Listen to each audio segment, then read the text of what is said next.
नमस्ते दोस्तों, स्वागत है आपका मेरे चैनल में। कहानी अच्छी लगे तो वीडियो को लाइक, शेयर और चैनल को सब्सक्राइब करना और फॉलो करना ना भूलें। आज की कहानी है बेटी, कहानी जो दिल छू जाए। इस समाज में बहुत सारे लोग बेटी को बोझ क्यों समझते हैं। बेटा जन्म लेता है तब सब खुश होते हैं, लेकिन जब एक बेटी जन्म लेती है तब खुशी क्यों नहीं होती है। बहुत ही कम लोग होते हैं जो बेटी के होने में खुश होते हैं। आखिर अनाथ आश्रम में बेटियों की संख्या ही क्यों ज़्यादा है।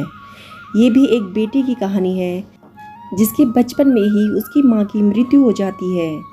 उसकी माँ ने, जिसने इतने अच्छे सपने देखे थे अपनी लड़की के लिए, बेटी को बड़ा कर उसे पढ़ाएंगे, आगे बढ़ाएंगे, लेकिन उसकी माँ के बीमार होने पर उसके घर वाले उनका इलाज भी नहीं करते। और जब माँ की मृत्यु हो गई तो बेटी भी बेसहारा हो गई। सब सोचते थे कि बेटी है, उसको कौन रखे, उसकी कौन परवरिश करे। रिश्तेदार बोलते थे, जब बेटी को कहीं सहारा नहीं दिखाई देता तो कोई रिश्तेदार बोलते थे कि हम रख लेंगे कुछ दिनों के लिए। पर जैसे जैसे बेटी बड़ी होती है तो सबके ऊपर बोझ बनने लगती थी। खाने के लिए, पहनने के लिए, पढ़ने के लिए उस बेटी का अपने घर पर कोई अधिकार नहीं था और वह रिश्तेदारों पर बोझ बन चुकी थी। उसके अपने पिता ने और अपने भाई तक ने उसको बेसहारा छोड़ दिया। उसको घर में घुसने भी नहीं देते थे ताकि आगे आने वाले समय में वह उन पर बोझ ना बने। जब बेटा जन्म लेता है तो उसका घर पर अधिकार है, बेटी जन्म लेती है तो उसका कोई अधिकार नहीं है। उसे इसलिए घर से निकाल दिया जाता है कि वह बेटी है। क्या उसकी पढ़ाई पर अधिकार नहीं है? वह अब कैसे पढ़ेगी, कहाँ से पैसे लेगी, रिश्तेदारों से लेगी, रिश्तेदार कब तक मदद देंगे। जैसे तैसे वह अपनी पढ़ाई करती है।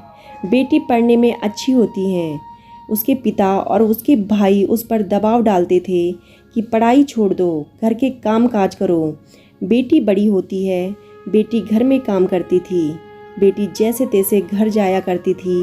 भाई भी बड़ा हो गया था और भाई की शादी हो गई। भाई की शादी होने के बाद बेटी जब वहाँ रहती थी तब तब उसके अपने पिता और भाई और भाभी सब मिलकर उसके साथ अच्छा व्यवहार नहीं करते थे। उसको गालियाँ देते थे और मारते पीटते थे और एक दिन उसे घर से निकाल दिया। भाभी धमकियाँ देती थी कि तुम्हारा जीवन बर्बाद कर देंगे। उसके पिता उसको जान से मारने की धमकी देते थे। वह अपने रिश्तेदार के घर में रहने लगी।